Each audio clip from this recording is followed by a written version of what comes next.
Hola, estamos una vez más aquí presentando un nuevo tema de este diplomado de Administración de los Servicios de Salud con visión gerencial del cuidado. Y pues bueno, el día de hoy vamos a tratar un tema sobre la calidad.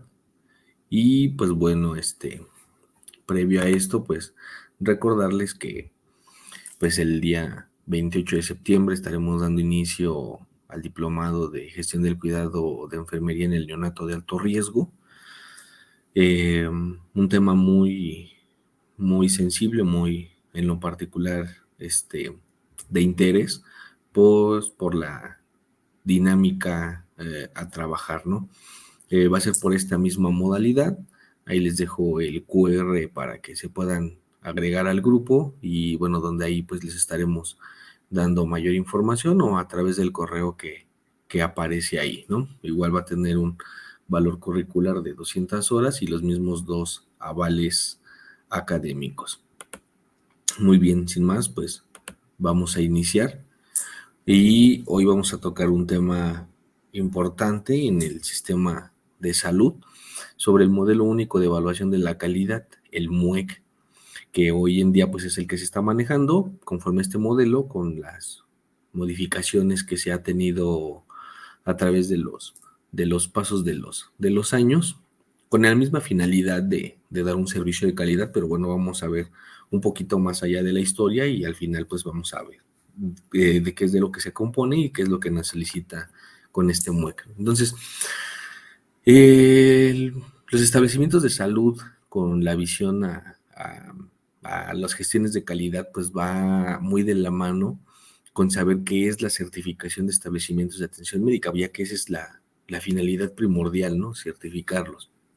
Entonces, este va a ser el proceso por el cual el Consejo de Salubridad General reconoce a los establecimientos de atención médica que participan de manera voluntaria y cumplen los estándares necesarios para brindar servicios con buena calidad en la atención médica y seguridad del paciente. Entonces, se van a certificar todas aquellas unidades que de manera voluntaria deseen entrar en el proceso de esta certificación. Y para ello, pues bueno, obviamente se necesitan cumplir los estándares. Dentro de esos estándares, pues se maneja por puntuación. Esta puntuación, dentro de las cédulas que se aplican, pues hay un valor de 1 o un valor de 0. No tenemos un valor de 0.5. Entonces, la sumatoria de cada uno de estos elementos pues es la que se va a llevar a cabo, ¿no? Entonces, sí es importante que las personas que liderean los centros de salud, llámese clínicas, hospitales y demás, que deseen entrar en este proceso, pues deben de apegarse al cumplimiento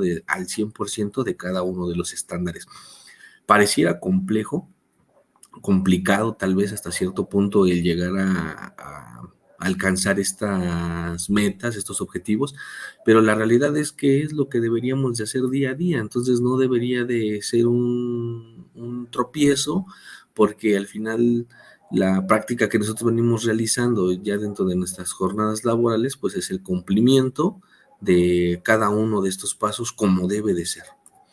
Entonces, ¿cuáles van a ser las ventajas de que nosotros, como trabajadores, pertenezcamos a una unidad de salud que esté certificada, ¿no? Entonces, para esto, pues vamos a tener que un hospital certificado por el Consejo de Salubridad General va a demostrar que cumple con los estándares que tiene como referencia la seguridad del paciente, ¿sale?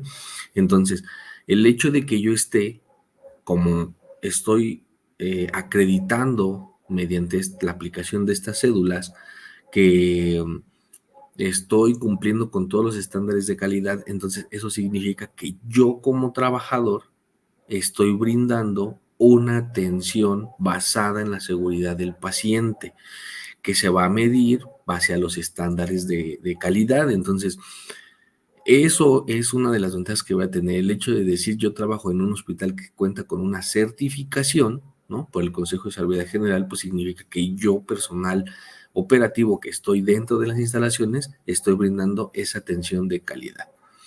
Tenemos que tener evidencia del compromiso que adquirimos con la mejora continua para con el paciente, la familia y obviamente el propio personal que ahí labora, que tenga un impacto hacia la visión de la sociedad. Entonces, el hecho de que yo esté trabajando para que se cumplan los estándares de la calidad con miras a una certificación y que yo forme parte de ese cuerpo de trabajo, pues significa que estoy buscando esa parte, que se mejoren los procesos.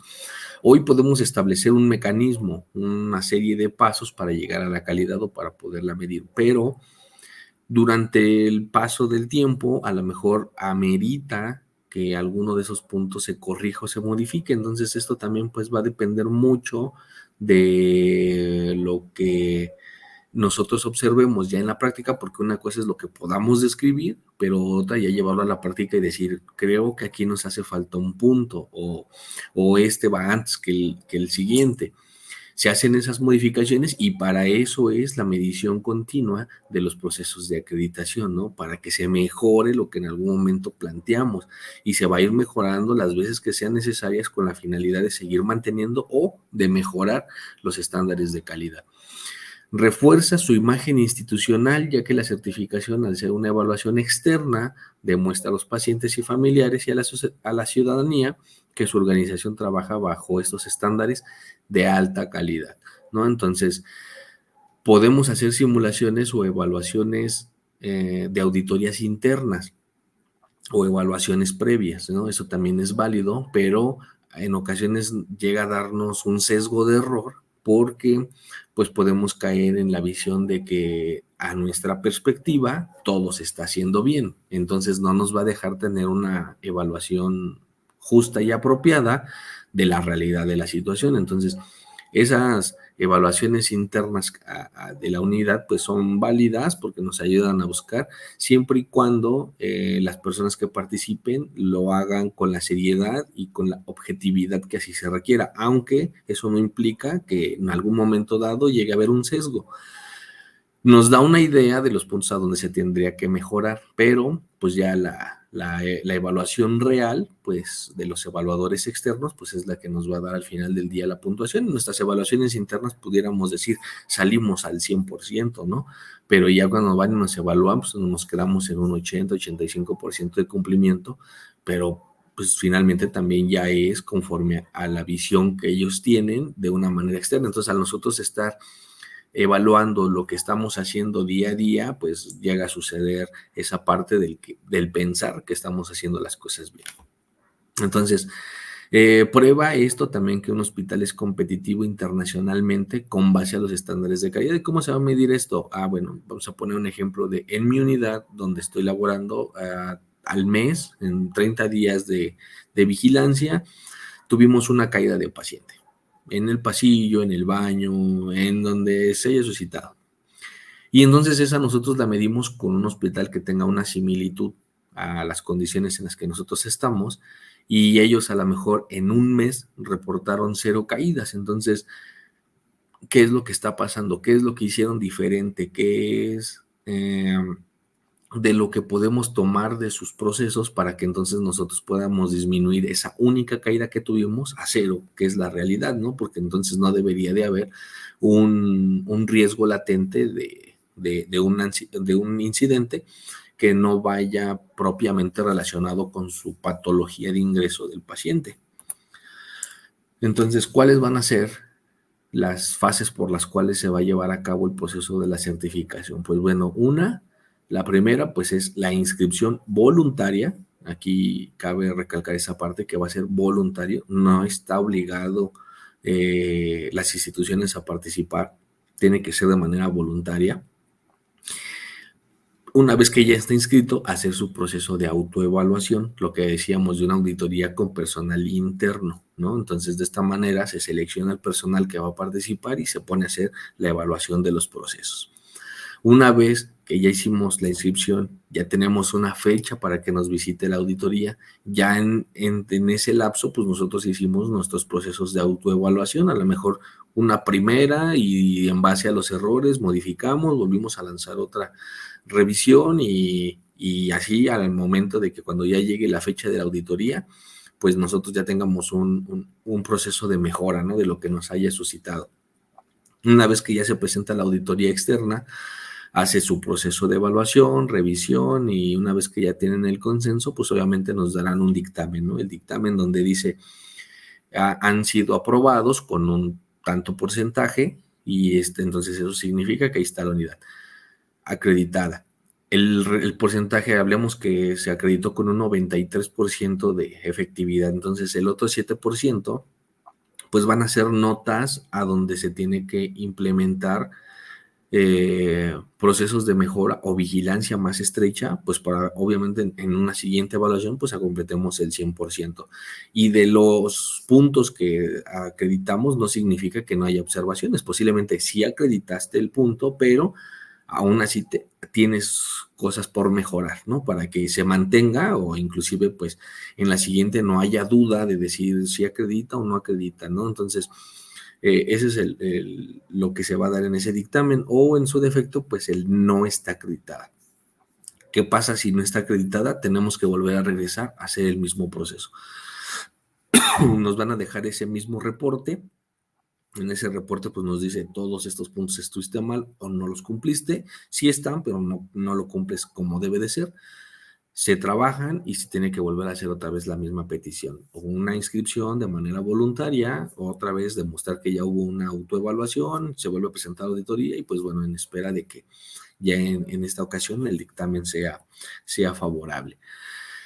De aquí tenemos un punto muy importante que nace el SINASEA. Anteriormente, pues se hacían las evaluaciones por medio del cumplimiento de los indicadores de las metas internacionales de calidad, que a su vez se apoyaban mucho de las cédulas de evaluación de los indicadores de calidad.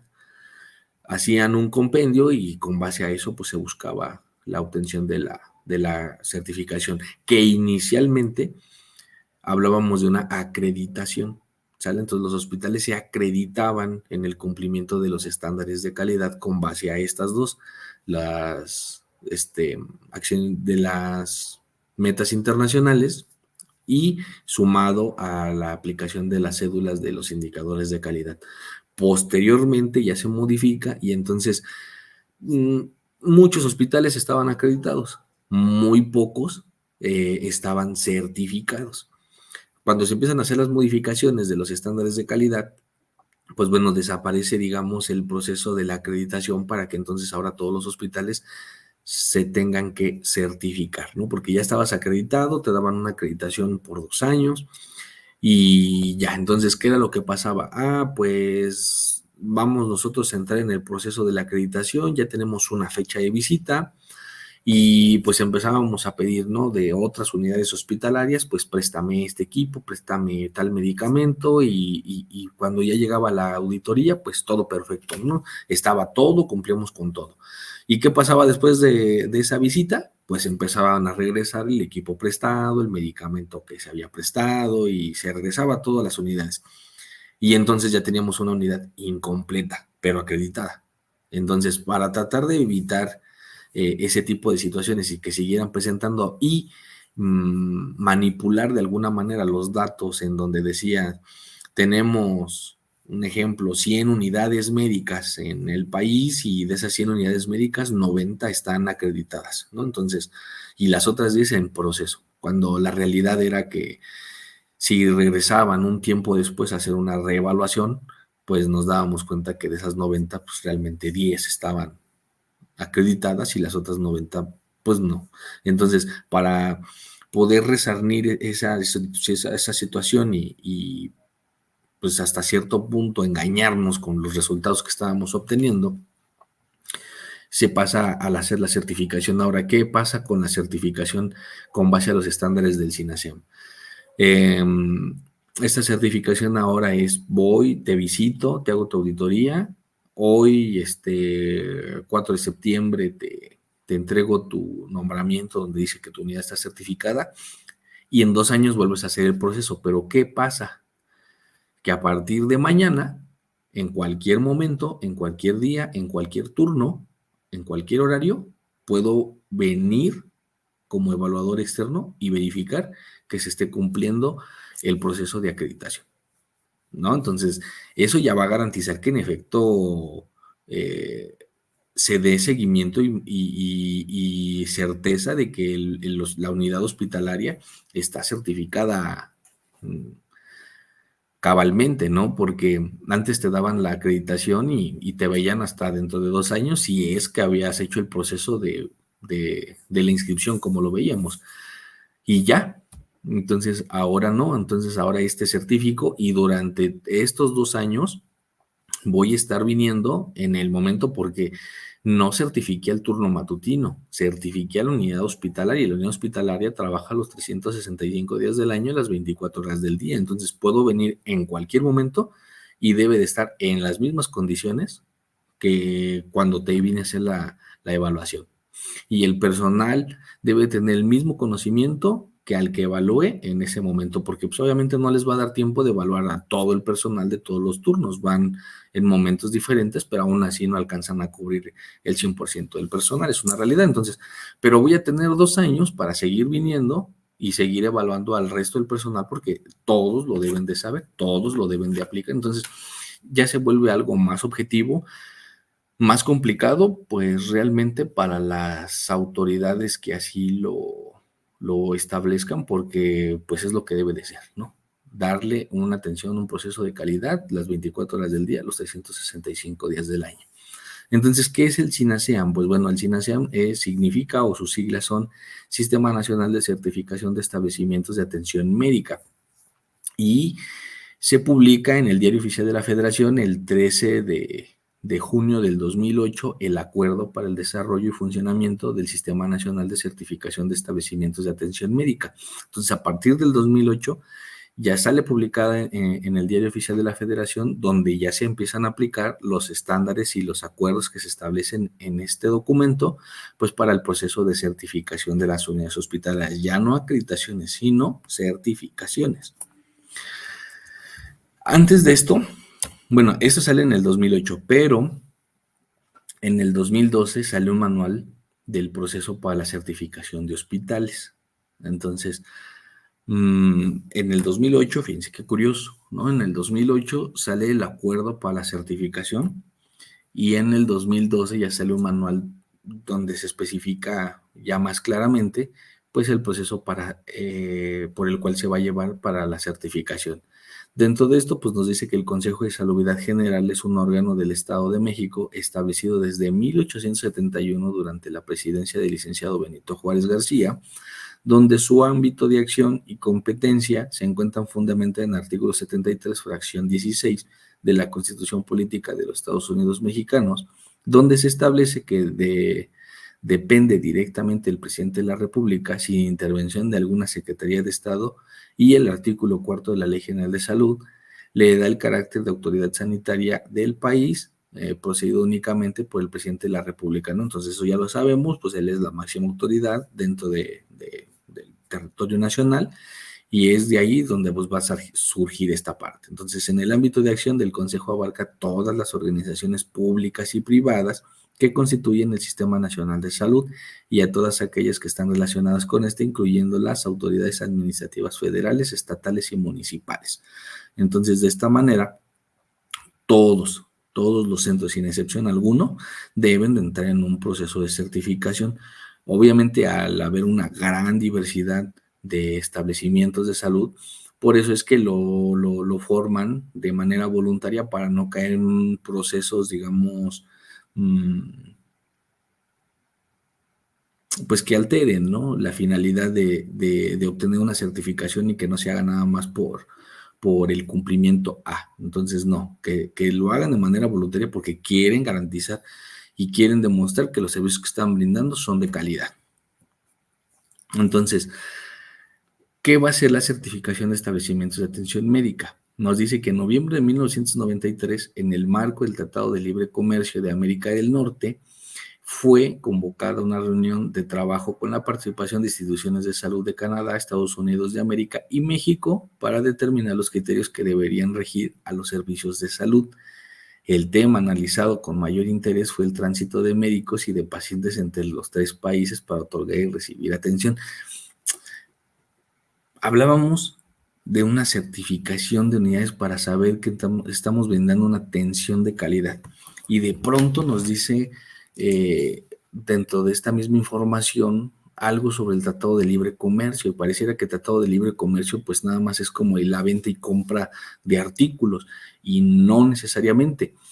Dentro del Tratado de Libre Comercio, como aquí bien lo dice, habrá pacientes de Estados Unidos que digan es que en el Hospital de México atienden mejor y la cirugía garantiza mayores resultados, entonces vienen para acá para hacer su proceso y la atención de salud.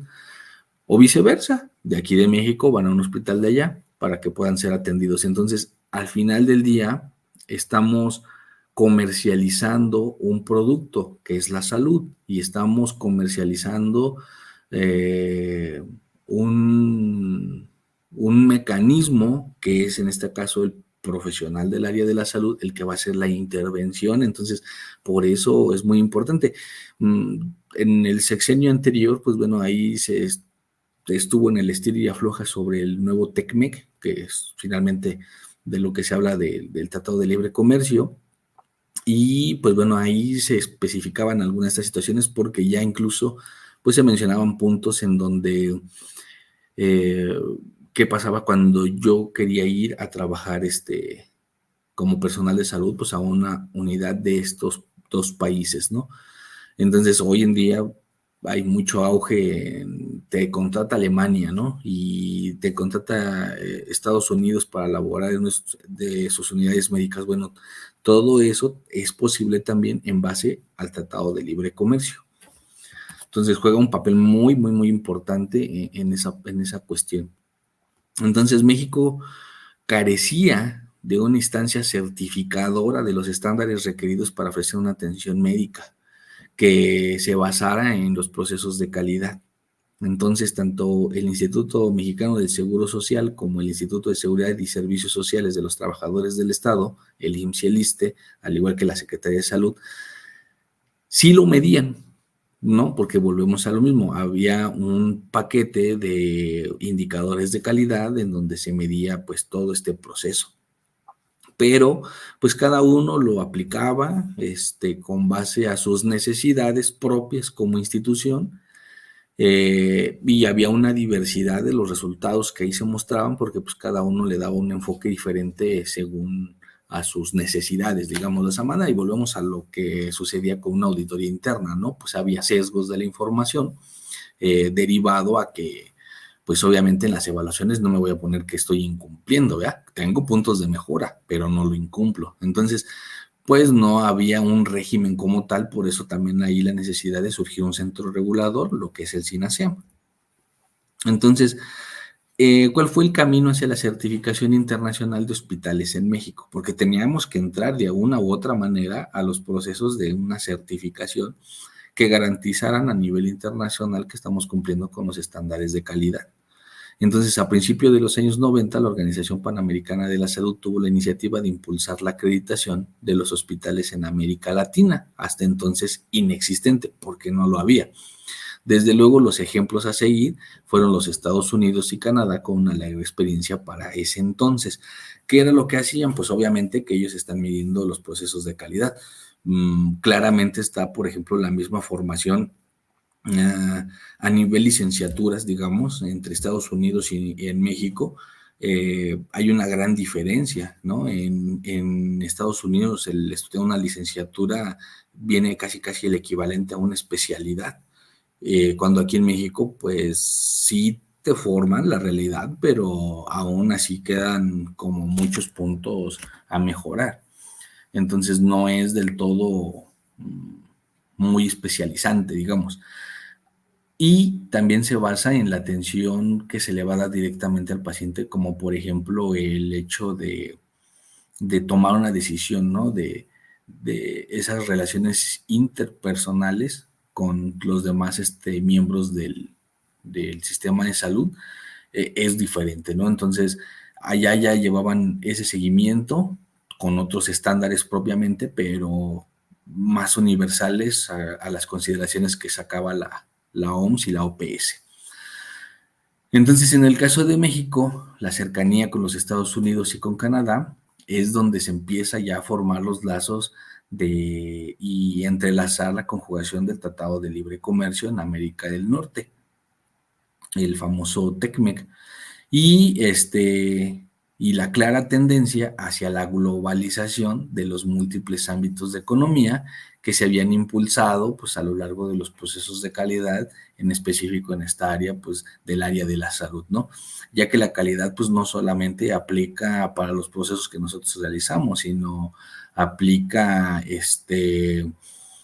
por ejemplo, cuando hay una construcción de un vehículo, debe de pasar con unos procesos que vayan certificando pues parte por parte, ¿no? Hasta llegar al completo del vehículo y decir, cumple con los estándares de calidad y de seguridad para quienes van dentro de este automotor. Entonces era lo mismo lo que se pretende y al llegar con estas instancias y evaluativas de calidad, es decir, ingresa un paciente a una unidad hospitalaria y cada paso que vaya dando debe de llevar el cumplimiento de los procesos de calidad para que al final el producto sea el egreso del paciente con una mejoría dentro de lo que se pueda rescatar, ¿no? Porque también tenemos el entendido de que pues, hay pacientes que por su propia condición clínica, pues por más bien que se hagan las cosas, pues no siempre va a mejorar, ¿no? Pero que no salga con más riesgos de los que ya tiene. Entonces, de aquí surge, pues, el creciente interés de la industria por una certificación ISO 9000. Hoy en día, pues bueno, ya van cambiando, tenemos la ISO 9001, ISO 9000, va cambiando estas nomenclaturas y obviamente va cambiando también pues, los objetivos propios que se van a tener para poder cumplir con estas acreditaciones. Entonces, el Tratado de Libre Comercio y los servicios de salud, pues, ¿cómo se van a entrelazar? Bueno, pues estos tratados existen en varios capítulos que tienen que ver directamente con la prestación de servicios profesionales de salud, lo que les comentaba. O sea, yo puedo ir y trabajar en otro país, en una unidad de salud, pero bajo estas condiciones. Obviamente que va a haber sus reglas, ¿no? Necesitas el dominio de la lengua, necesitas el dominio de la certificación de tu especialidad en la que estás y algunas otras cosas, pero de eso no se pudiera dar si no hubiese ese tratado de libre comercio, ¿no? Obviamente por eso hay visas de trabajo y visas normales, ¿no? Entonces, depende mucho de eso. Entonces, aquí, pues bueno, ya la prestación de los servicios de salud que permiten prever un incremento de los consumidores y de los prestadores de servicios de salud por medio de las fronteras de cada región, aumentando el comercio transfronterizo de muchos de estos servicios, así como el establecimiento de las unidades de atención de salud, ¿no? Entonces, por eso es que hoy en día, pues hay una mayor auge o mayor necesidad de del personal de salud en estos diferentes países y creo que a nivel mundial hay una falta de organización sobre el personal de salud porque se entiende que hay cada año, en cada ciclo, nuevos incluyentes en este ámbito, pero de pronto pareciera que no hay un ámbito de trabajo, ¿no? O no hay una cartera muy amplia cuando vemos documentos en donde dicen falta personal, falta cubrir, pero ¿qué es lo que realmente estará pasando como para que no haya la suficiente capacidad de contratación, ¿no? Para que de esta manera pues no se generen estas brechas de falta de personal o de capital humano, ¿no? Habría ahí un tema muy interesante por analizar. Entonces, ¿cuáles pudieran ser los efectos del Tratado de Libre Comercio sobre los servicios de salud en México? Bueno, para los fines de esta explicación, pues resulta útil examinar estos efectos en términos posibles de riesgos y beneficios. Ya nos comentaban en un tema anterior sobre cómo establecer riesgos, ¿no? O prevenirlos más que nada. Y después de esos riesgos, convertirlos en beneficios, trabajar en esos procesos para convertirlos en beneficios, en este caso al sistema mexicano de salud. Con relación con los beneficios del Tratado de Libre Comercio, representa la posibilidad de ampliar el mercado, por ejemplo, entre el médico industrial en México, así como proveer la inversión extranjera, ¿no? Obviamente, si nosotros estamos dando una atención de calidad y se ve procesos de mejora y entonces empieza a ver, digámoslo de una manera, de una migración controlada para que sean atendidos, pues eso también va a implicar en que haya una mayor inversión en el sistema de salud, más que en el público, en el ámbito privado, pues porque se está dando una atención de calidad y se cumple con los estándares y se le minimiza el riesgo al paciente. Entonces eso también va a hacer que haya un incremento del ingreso monetario y, en estas instituciones, y eso a su vez pues permita que haya más contratación de personal o más amplitud de estos servicios de salud. Hoy en día, pues estamos trabajando con lo que es el modelo único de evaluación de la calidad, lo que es el MUEC. Entonces, este modelo único de la evaluación de la calidad de los establecimientos de atención médica es el resultado del esfuerzo en conjunto con el Consejo de Salubridad General y de la Secretaría de Salud por medio de la Dirección General de Calidad y Educación en Salud para contribuir a mejorar la calidad en esta atención de la población mexicana. Entonces, es un conjunto de un trabajo que surge bajo la necesidad de establecer lineamientos consolidados de lo que ya se venía aplicando. Recordemos, ya se hacía en estas tres instituciones fuertes, digamos, lo que era la Secretaría de Salud, el IMSS y el ISSSTE, donde ya hacían sus propias autoevaluaciones y la aplicación de los indicadores de calidad para cumplir las metas internacionales, pero pues algo todavía faltaba, ¿no? Porque como que los datos no eran muy concisos entre estas tres. Ya recordemos en capítulos anteriores de este mismo diplomado, pues hablábamos por ahí de las acciones esenciales sobre el paciente que van a jugar un papel muy importante. Más adelante lo vamos a ver. Entonces, como parte pues de esta línea del tiempo, digamos, pues vamos a encontrar esto, ¿no? Se reporta dentro de la Dirección General de Educación en Salud, pues por ahí dentro de 1950 a 1960, pues se hacían ya auditorías médicas en el IMSS, lo que hablábamos, ¿no? De estas auditorías internas para saber el cumplimiento de estos estándares de calidad. En ese entonces todavía no se formaban como tal las metas internacionales, pero ya se evaluaban los procesos de atención, en donde pues claramente había puntos a mejorar, pero en lo general era que todo estaba bien, ¿no? Después viene un círculo de calidad en el IMPER, ya por ahí de 1985. Para los años de 1987 ya sale una evaluación de la calidad de la atención médica en el IMSS, entonces ya se mejora el proceso, ya tiene más consolidación en la aplicación de ciertas cédulas. Para los años 90, pues sale la jornada académica sobre calidad de la atención médica en México por el Instituto Nacional de Salud Pública. Ya otras instituciones empiezan a sumar como evaluadores externos de las unidades médicas para empezar a aplicar este tipo de cédulas. 1996 se crea la CONAMED, ¿no? Derivado a las quejas por errores en atención médica, por cuestiones propias que hoy en día ya conocemos, y se vuelve el centro regulador, pues, entre el paciente y el trabajador, ¿no? Es el mediador. Pero a pesar de ser mediador, pues ahí tenemos muchísimos documentos donde nos emite recomendaciones para que nosotros evaluemos y hagamos un cumplimiento de estos estándares de calidad con base a las quejas que ellos reciben. Entonces, recibe quejas, pero a la vez, pues nos emite recomendaciones para que nosotros trabajemos en ellas y evitemos que se sigan presentando este tipo de quejas.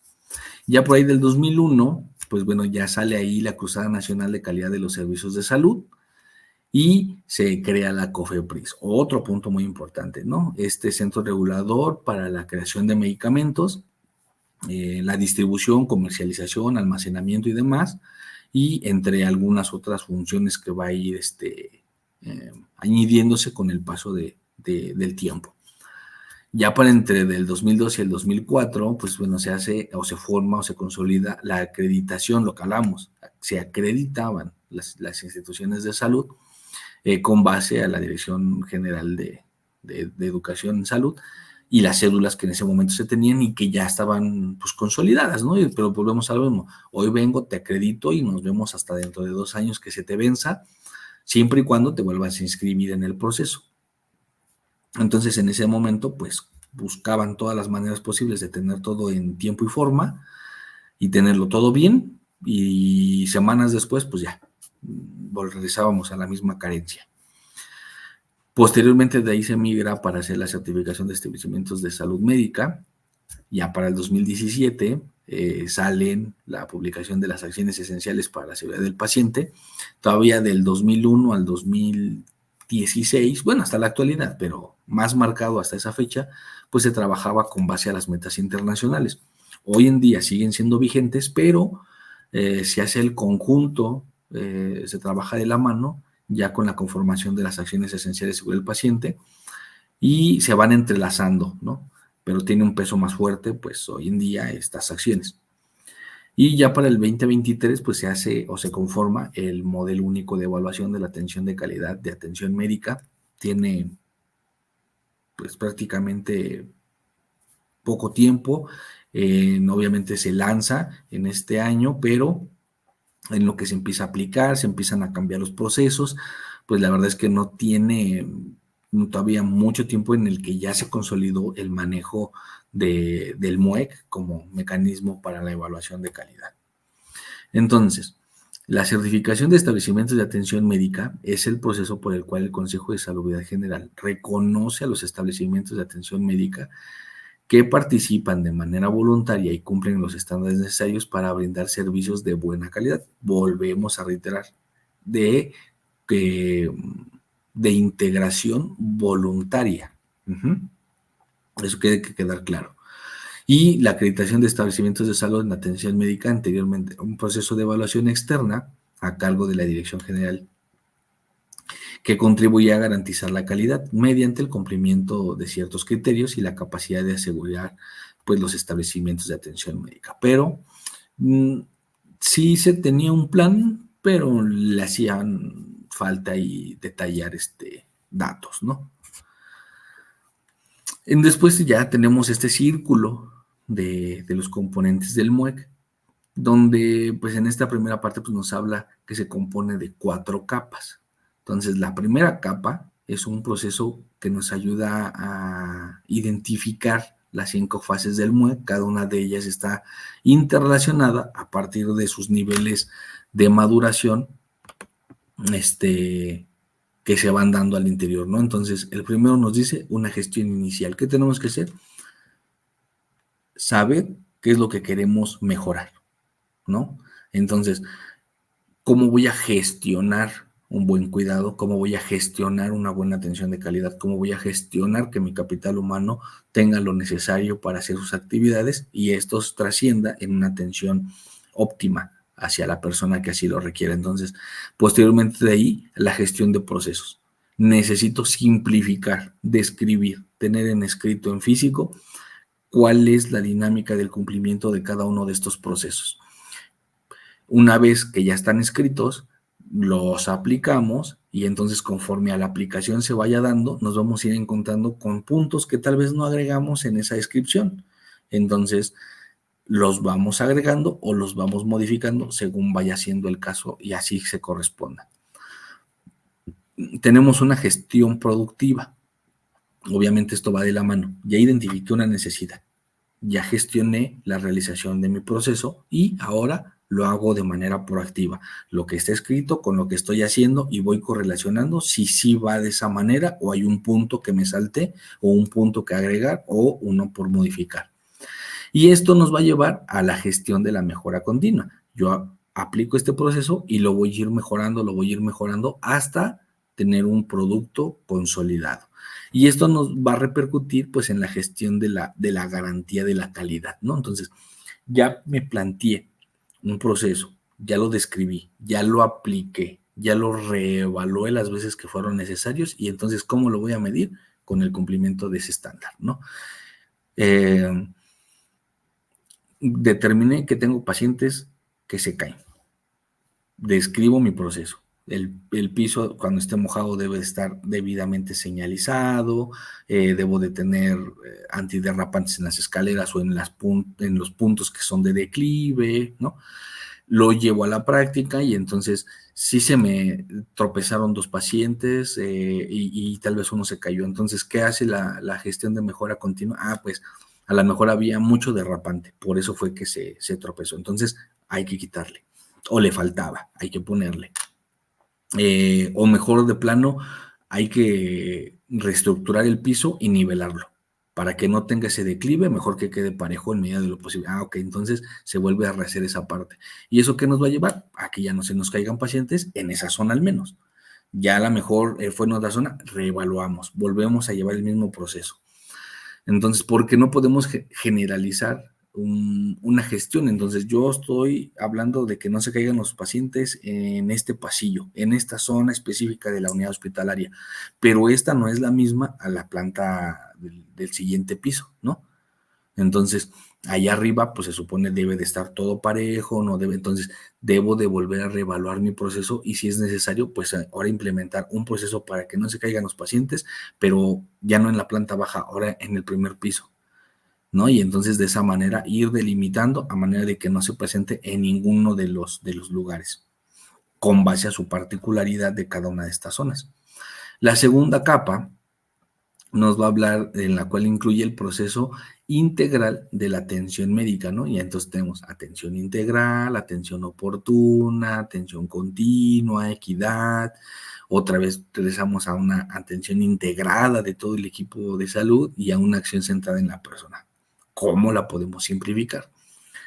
Yo le debo de dar una atención integral a mi paciente, conformando todas sus componentes, ¿no? Cero rechazo y evitar que mi paciente llegue a las 9 de la mañana y lo atienda a las 9 de la noche, ¿no? Que tenga una atención continua. Si en el turno matutino le dejaron una interconsulta pendiente a cirugía, pues va a llegar la tarde y le va a dar continuidad. No nos vamos a esperar a que, no, pues eso lo valoró en la mañana. Yo ahorita en la tarde, yo digo que ya no es necesario, ¿no? Entonces interrumpimos ese proceso de atención, ¿no? Debe de ser continuo hasta a poderle resolver su problema. Con base a la equidad, o sea, va a ser igual y lo mismo en todos los turnos y en cualquier horario que se presente. Una atención integrada, pues por un equipo interdisciplinario en el proceso de atención, todos los que se tengan que intervenir. Y obviamente va a ser con la intención de la resolución del problema de la persona, no de la necesidad, no de uno mismo, ¿no? Y esto lo vemos en las áreas de tococirugía, ¿no? Queremos adelantar un parto porque ya me voy, no me puedo esperar a que yo salga a las 3 y el parto quiera pasar a sala a las 3:01, ¿no? Entonces no se puede, entonces mejor a las 2 ya le hacemos cesárea, no. Debe de ser en la atención centrada a la paciente, a la persona, con base a su necesidad de ella, no de nosotros. Después nos vamos a la tercera capa. Esta tercera capa pues nos habla de una integridad de los servicios de salud, ¿no? Cultura organizacional, orientación hacia la calidad, el enfoque, los recursos humanos competentes. Aquí, muy importante, estamos hablando de una certificación o la búsqueda de la certificación de una unidad de salud, pero poco hablamos también de la certificación del recurso humano. Nosotros pensamos que por el hecho de tener un título y una cédula ya estamos preparados. La realidad es que todo personal se debe de certificar en ciertas competencias. Entonces, esto también va a ir muy de la mano con la certificación de las unidades hospitalarias, porque esto nos va a dar a entender que no solamente estamos certificados para ejercer, sino estamos certificados en el cumplimiento de ciertas competencias o estándares, que es diferente. Entonces, creo que tendríamos que buscar ahí, nos hace falta migrar a ese objetivo de alcanzar una certificación como profesional de la salud. Actualmente, pues, quienes más se mantienen vigentes en ese proceso, pues es el área médica. Una vez que ya tienen una especialidad, desconozco un poco si como médicos generales busquen la certificación, pero al menos ya con especialidad sí se tienen que recertificar cada 2 años, con base a sus colegios, obviamente propios de cada especialidad, donde reitero, no por el hecho de que ya tenga un título y una cédula, garantiza que ya puede ir y ejercer tiene que buscar y entregar a la hora de su contratación la certificación de su especialidad que está aplicando.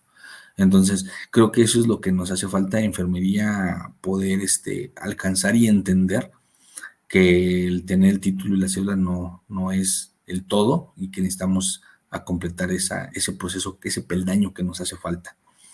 La cuarta etapa, pues bueno, en esta última capa representa la evaluación continua del progreso de los niveles de madurez. Entonces, ya el complemento de todo esto que vimos, pues nos va a llevar a la implementación de estos procesos que hablamos, ¿no? Ya en el conjunto de toda la unidad hospitalaria, ya sacamos por qué se caen en este pasillo, en el primer piso, en el cuarto, en el quinto, en el sexto. Ahora, tengo que hacer un proceso ya general para evitar las caídas al interior de todo el espacio hospitalario, ya no por área, sino en todo. Implemento este proceso, llevo sus sistemas y sus subsistemas, ya por piso, por área, por mecanismo, según las características que me han arrojado las evaluaciones internas. Veo qué tan sostenible es esto, qué tanto me ha funcionado, porque en algunos casos, en algunos procesos, pues va a implicar el comprar un material adicional o implementar algo que necesite presupuesto. Qué tan benéfico es que siempre que vaya con mira de la calidad de los procesos, pues obviamente va a garantizar esta sostenibilidad, pero bueno, se tiene que hacer el estudio. Tenemos que estar monitoreando dinámicamente y continuamente, pues para garantizar que se está llevando a cabo. Y entonces esto nos va a dar a la estructura y el diseño de estos procesos, ya bien formales, que nos puedan permitir inclusive el presentarlos en algunos otros espacios o en alguna otra unidad médica de la misma dependencia y después migrarlo a otras unidades de otras instituciones, porque de lo bueno que es, pues se puede aplicar en algunos otros lados y pues mantener ese ciclo, mantenerlo. No porque ya fue probado y ya está validado, pues significa que siempre va a funcionar, va a haber algún cambio. Entonces, siempre debe de ser un proceso cíclico de evaluación de todos estos niveles. Entonces, una vez que ya se tiene la emisión del dictamen, como lo hablábamos hace rato, pues derivado a los resultados que se obtengan en ese informe de evaluación, pues la Comisión para la Certificación de Establecimientos de Atención Médica podrá dictaminar favorablemente a los establecimientos de salud que obtengan como un mínimo el 80% de calificación y que cumplan criterios mayores a los estándares indispensables. Un ejemplo, el estándar nos dice que debe de estar señalado que el piso está mojado, ¿no? Ese es el estándar. Entonces pasan y nos evalúan y nos dice, si está señalado, punto. No está señalado, cero, no lo está cumpliendo. Pero a lo mejor yo, como aquí nos lo dice, debe de cumplir más de lo que el estándar me pide. Entonces no solamente es lo señalé, sino pongo a alguien que diga el piso está mojado. No pase.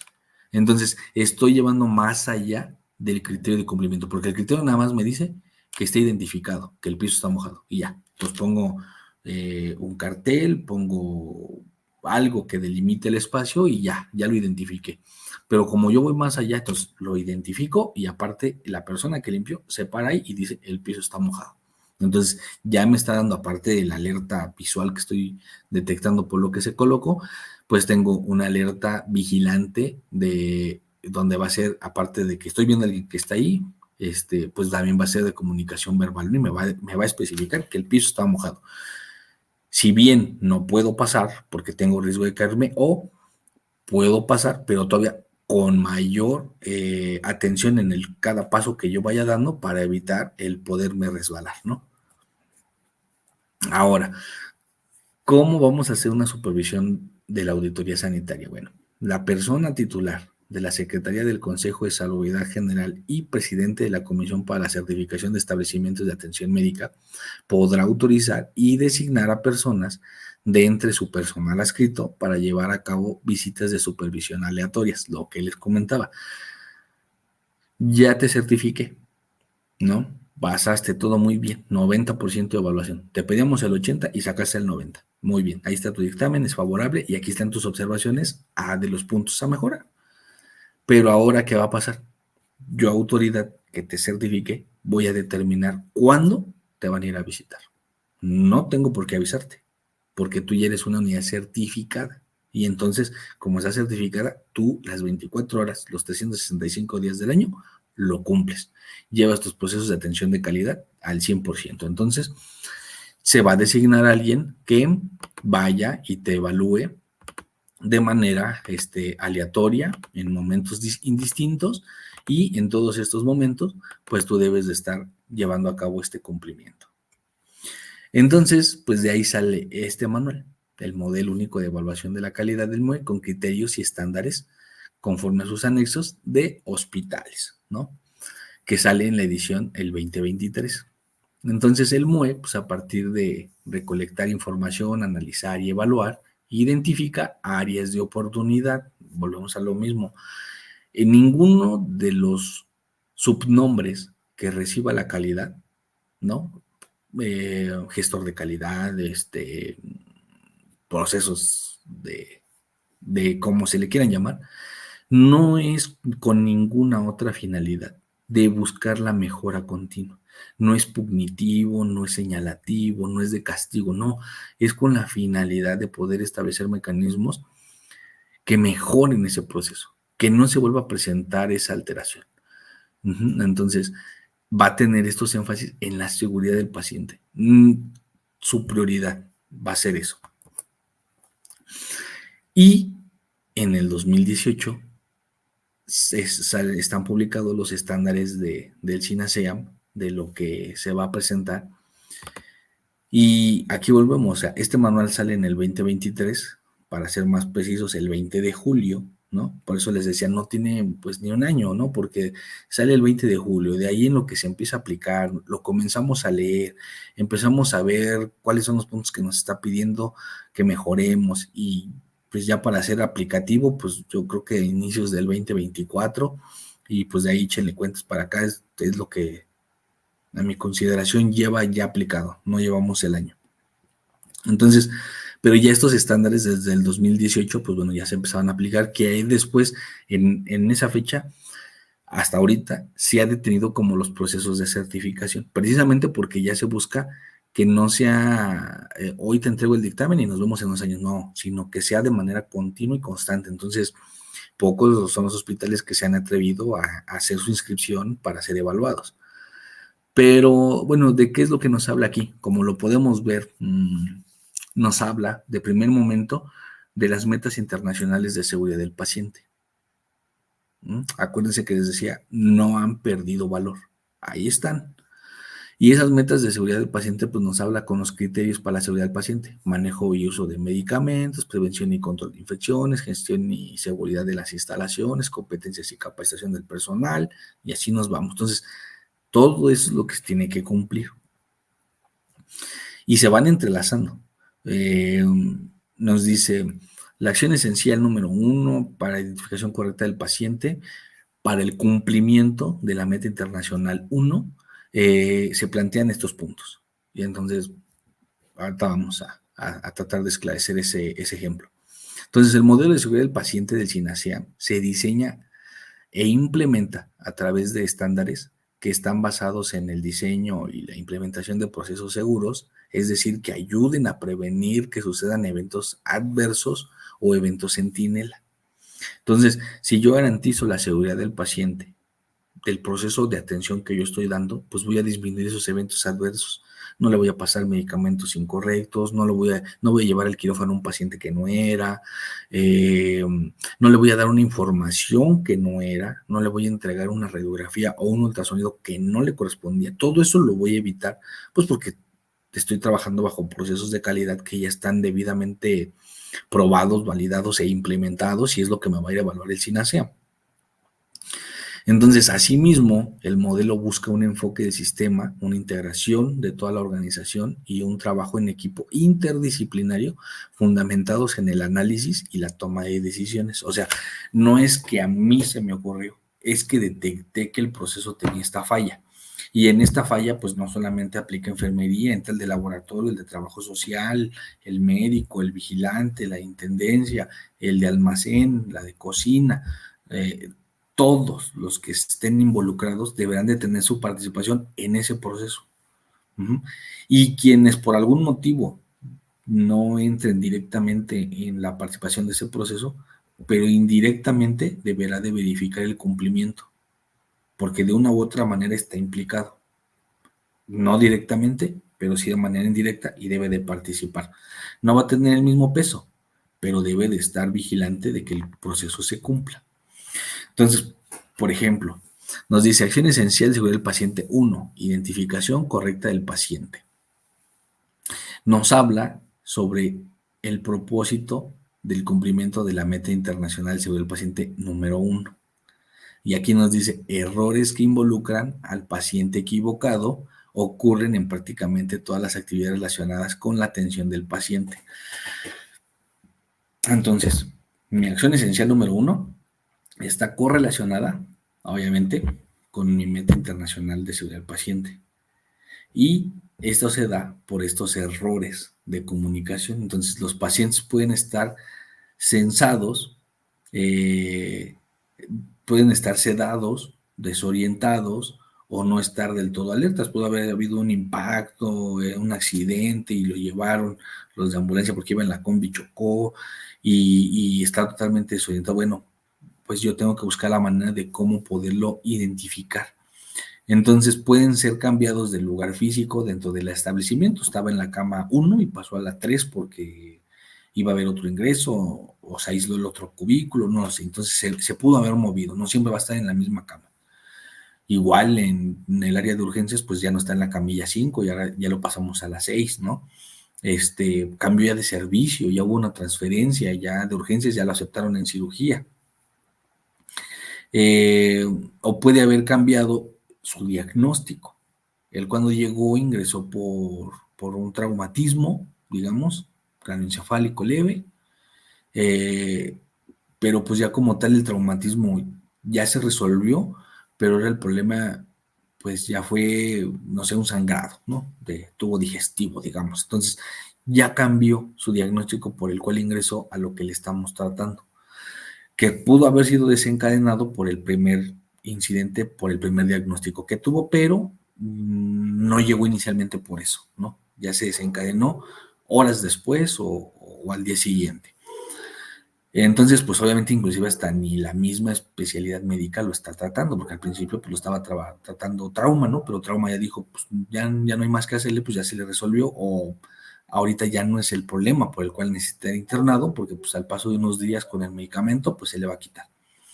Pero pues el sangrado ya no lo veo yo, ¿no? Entonces ya lo veo otra área y entonces ya cambió, entonces por eso no podemos encasillar a decir, estoy atendiendo al paciente en la cama 4 que lo está viendo ortopedia, ¿no? Porque pues en un cambio de visita, en una revaloración, ya ellos ya no son los médicos tratantes de origen, ¿no? Entonces ya cambió a otra especialidad, entonces ahí tenemos que tener cuidado. Entonces, para esto se diseña el uso del proceso de identificación del paciente y se define por el uso de al menos 2 datos de los siguientes para poderlo identificar.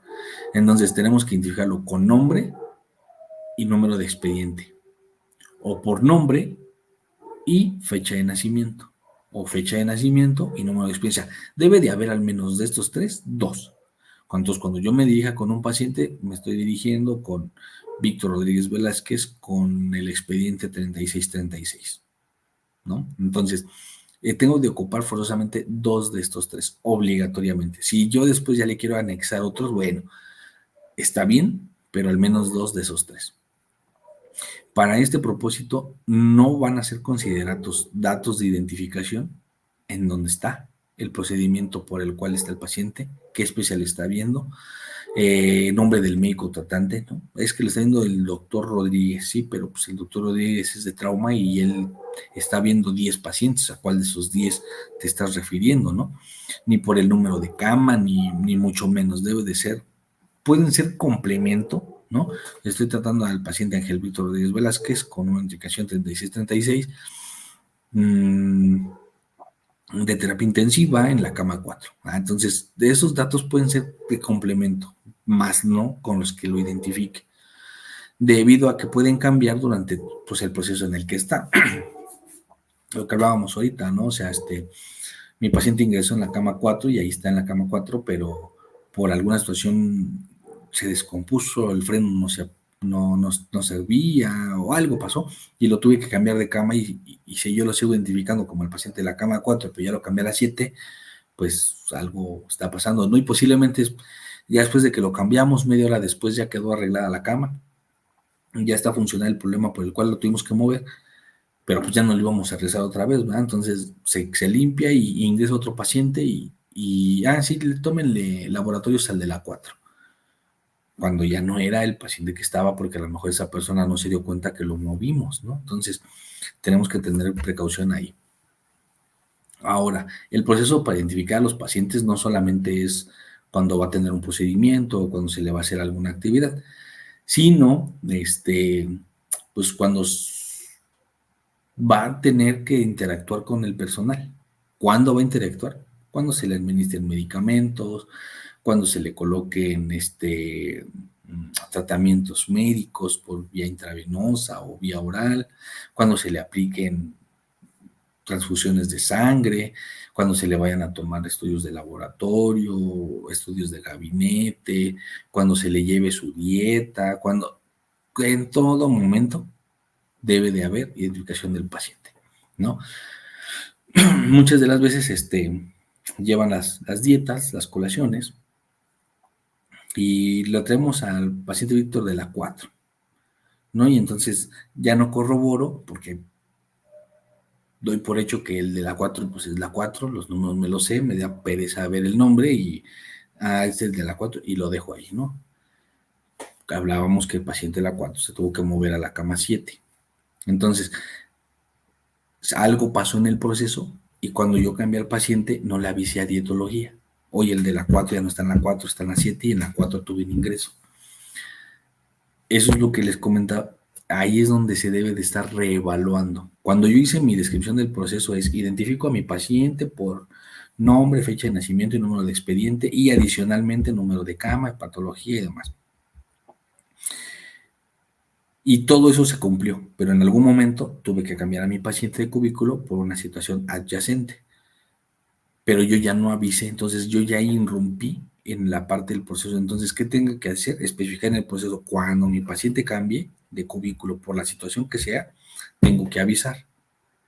Pero aparte de eso, todo el personal involucrado en el contacto con el paciente debe de verificar esos datos. Lo que les decía, a lo mejor digamos que la persona que reparte las dietas, pues indirectamente está tratando al paciente, porque ella nada más va y cumple con dejarlo, pero está en contacto indirecto. Entonces, aún así, debe de verificar que el proceso se cumpla. ¿Cuál es el proceso? Verificar nombre, fecha de nacimiento y número de expediente. Adicionalmente, la cama. Entonces, sí es la cama 4, pero no se llama Víctor Rodríguez, ni es la fecha de nacimiento, ni es el número de expediente. Entonces, voy y pregunto, verifico, ¿qué crees? Si es la cama, pero no es el paciente, ahora está acá. Y de esa manera cerramos esas brechas. ¿Qué tenemos como conclusión?